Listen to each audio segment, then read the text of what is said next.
Fix axis rotation का ये एक अच्छा क्वेश्चन है जिसमें हमारे पास गिवन है बेटा, क्या गिवन है, एक डिस्क है जिसका मास m है और रेडियस r है और इस एक्सिस के अबाउट ये फिक्स है, मतलब यहाँ पे कील ठोका हुआ है। तो आपको ये अल्फ़ा बताना है अगर मैं इसको यहाँ से रिलीज़ कर दूँ। अभी मैं इसको यहाँ पे पकड़ा हुआ हूँ, ठीक है। जैसे ही छोड़ूंगा तो ये नीचे की ओर आएगा ऐसे, तो तुमको अल्फ़ा बताना है कि किस अल्फ़ा से नीचे आएगा, ठीक है भाई।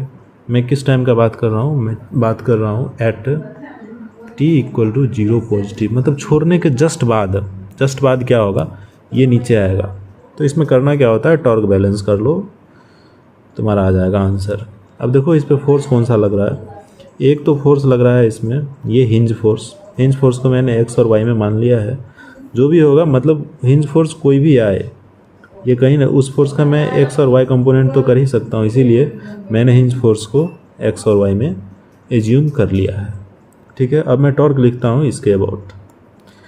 लेट अस से कि ये O पॉइंट है, तो टॉर्क अबाउट O क्या होगा। अगर ये लिख लूँ तो मेरा आंसर हो जाएगा। अब टॉर्क बराबर होता क्या है, R क्रॉस F, ठीक है। अब देखो R क्या होगा, यहाँ पे ये हो जाएगा R और ये फोर्स है mg सेंटर ऑफ मास पे ही लगता है, ये सेंटर ऑफ मास है, ठीक है। तो टॉर्क लिख लो फिर यहाँ से, टॉर्क बराबर कितना हो जाएगा R, ये डिस्क का रेडियस कितना है R, तो R और इस पर फोर्स कितना लग रहा है mg, तो ये हो गया तुम्हारा टॉर्क R mg। अब तुम्हें पता है टॉर्क इक्वल टू होता है I अल्फ़ा, ये इक्वेशन तो सबको पता ही होता है भाई। जैसे force equal to mass into acceleration होता है ना, वैसे ही एनालोगस से torque equal to I alpha होता है। अब यहाँ पे टॉर्क का जो वैल्यू तुम निकाले हो ना, इसमें I अल्फ़ा, इससे इसको इक्वेट कर दो, तो टॉर्क बराबर तुम क्या निकाले हो, R mg इक्वल टू ये हो जाएगा I अल्फ़ा। अब बताओ डिस्क का I कितना होता है, I इसके सेंटर के अबाउट होता है बेटा, सेंटर के अबाउट और उसके परपेंडिकुलर, ये होता है mr²/2।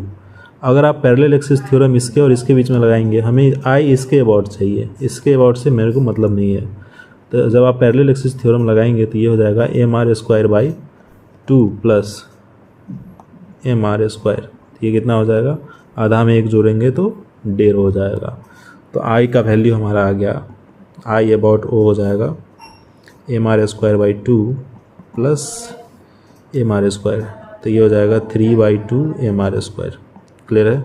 अब इस I को यहाँ पे पुट कर लो, तो ये हो जाएगा R mg बराबर 3/2 mr² इंटू अल्फ़ा। क्लियर है। यहाँ से तुम देखो एक R से एक R कैंसिल हो गया,